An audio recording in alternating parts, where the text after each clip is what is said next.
El Partido Popular ha quedado hoy retratado junto a Vox. Bueno, pues les decía que íbamos a hablar con un historiador, alguien que sabe mucho de nuestra historia de España, de nuestra historia reciente. De hecho, es catedrático de historia contemporánea. Le saludamos en Estados Unidos, no sé si en el Medio Oeste. ¿Dónde te encuentras, Julián? Buenas noches.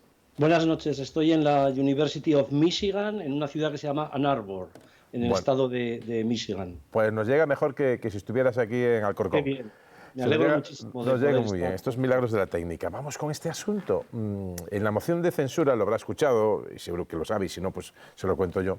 En esta moción de censura de Vox se ha colado el nombre del socialista Largo Caballero como instigador, iniciador de la guerra civil, y encima la cambian del 36 al 34. Usted, que ha escrito y estudiado este periodo de la historia de España, ¿qué nos puede decir de esta afirmación?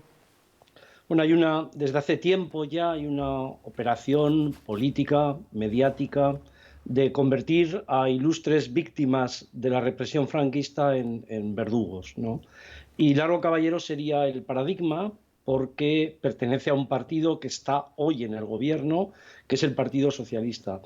Hay que recordar que esta operación política siempre tendrá éxito con 4 partidos, que son los únicos que estaban durante la Segunda República y los únicos que están en la democracia española desde las primeras elecciones de junio del 77, que son el Partido Socialista, el Partido Comunista, el Partido Nacionalista Vasco y Esquerra Republicana. Y en Largo Caballero se representa todo eso. Él fue ministro de Trabajo en el primer bienio republicano-socialista. Él no estaba ni siquiera en el gobierno en julio de 1936. Después de dejar el gobierno en el otoño del 33, Largo Caballero empezó a ser presidente del gobierno el 4 de septiembre de 1936, pero hay una operación de convertirlo efectivamente no solo en la persona que preside todas las muertes, el terror de Madrid de noviembre del 36, que esto lo hemos estudiado muy a fondo, sino también en la persona que está detrás del octubre del 34, después podemos entrar en este tema, que representaría el inicio de la guerra civil, que es una especie de paranoia que tiene muchísima gente al margen de la historiografía. Los historiadores combinamos lo mejor de las fuentes del pasado con el presente, pero lo que hacemos nunca es ajustar la historia a los principios políticos del presente. Hay que recordar, además, que Largo Caballero es el único jefe de gobierno que pasó por un campo de concentración nazi, ¿no? Que fue detenido por la Gestapo en el año 43, que estuvo en un campo de concentración nazi y murió al año siguiente en el 46. Con lo cual, lo que se está haciendo es una operación de convertir a una persona que es ministro de Trabajo, que por supuesto preside un gobierno de la República en guerra después del golpe de Estado, con todos los grandes problemas, defectos, por supuesto, y circunstancias que hubo en la guerra civil y en su presidencia. Y después está detenido por la Gestapo, está en un campo de concentración y lo convierten en un asesino y el causante del golpe de Estado de julio del 36, porque en realidad todo había empezado ya en octubre del 34. No tiene que ver nada con la historiografía. Hay algún historiador que podríamos decir serio que defiende esto, pero más como una actitud política reciente que por su pasado historiográfico, ¿no? Sí, pero esto, digamos que es... ¿dónde está el origen de... Bueno, vamos a justificar el 36, que es el alzamiento contra un gobierno democrático, porque ya había un golpe previo en el 34 y un intento de hacer aquí la República Ibérica Socialista.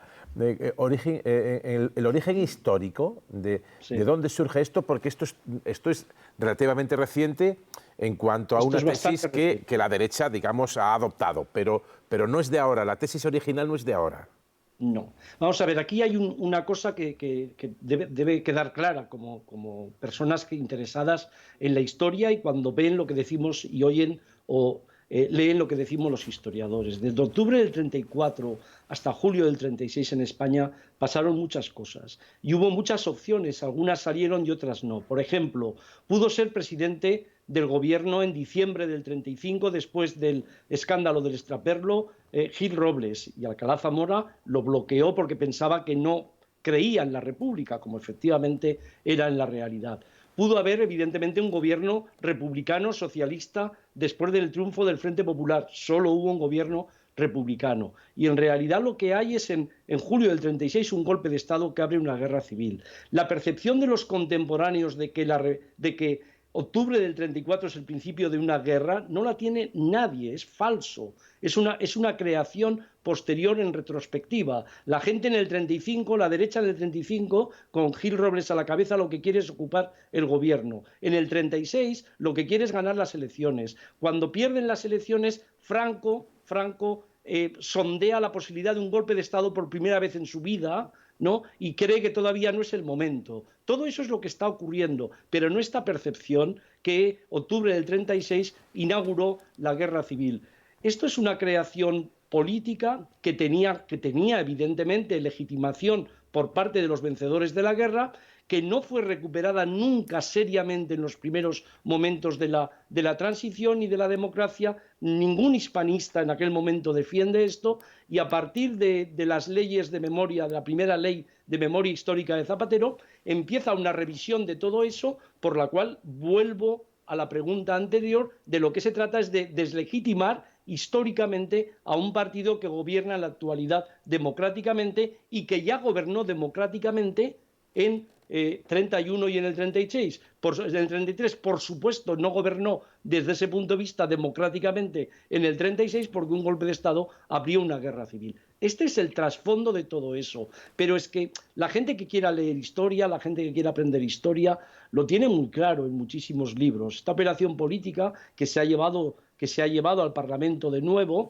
tiene ecos porque primero es un tópico, después es una mentira, después se convierte en una verdad. Y tumbarla es muchísimo más difícil cuando ya ha permeado, ha impregnado a través de medios de comunicación poderosos en la sociedad. Para concluir, que tengo que ir con más asuntos, Julián, yo ya he oído en los últimos meses otra teoría que circula por ahí, ya no es solo apelar al 34, sino decir que las elecciones de febrero del 36 estaban falseadas. Hay que recordar que el que estaba en el gobierno era un gobierno conservador o de centro conservador, como el de Chapaprieta, como el de Portela en Valladares. Pero volviendo al origen de la historia que estamos contando, si puede ser en un minuto y medio, ¿le sorprende que alguien como Ramón Tamames, con la trayectoria que ha tenido Ramón Tamames, se monte o se sume a esta revisión derechista de la historia? Yo es que no creo que sea Ramón Tamames, es un grupo de gente que participa de una élite intelectual, que piensan que ellos hicieron muchísimo por la democracia, la transición, y que todo se ha estropeado en los últimos momentos. Yo he visto a muchísima gente de Europa evolucionar del comunismo a la ultraderecha, evolucionar de la ultraderecha hacia posiciones democráticas, transitar del comunismo a la democracia o de los fascismos a la democracia. Yo creo que ese no es el tema. El tema fundamental es qué necesidad ha tenido Tamames y la gente que le ha aupado de, en un programa de gobierno, poner como puntos centrales el tema de la revisión de la historia, al margen de lo que enseñamos los historiadores, de lo que queremos llevar realmente a las aulas y de lo que es una mirada libre al pasado, que además, yo estoy en estos momentos en Estados Unidos, lo que estamos haciendo es investigando continuamente, difundiendo continuamente la historia, y no puedes echar abajo el trabajo de décadas de investigación porque posiciones políticas hoy representadas en el Parlamento quieran de nuevo revisar y reavivar las tesis franquistas, que, insisto, colocan a las víctimas del franquismo como verdugos y colocan a los verdugos del franquismo como víctimas. Es la historia al revés. Pues aquí lo dejamos. Julián Casanova, catedrático de Historia Contemporánea, muchísimas gracias, y creo que vuelves en mayo a España. Pues te invitamos un día al plató, que tenemos que hablar un libro recientemente reeditado sobre la relación de la Iglesia durante el franquismo, que tiene muy buena pinta. Por lo tanto, cuando vengas, avisa y quedamos. Desde España, Julián, muchísimas gracias y muy buenas noches. Será un placer, buenas noches para todos. Bueno, pues vamos a ir ya con un capítulo final de la moción de censura.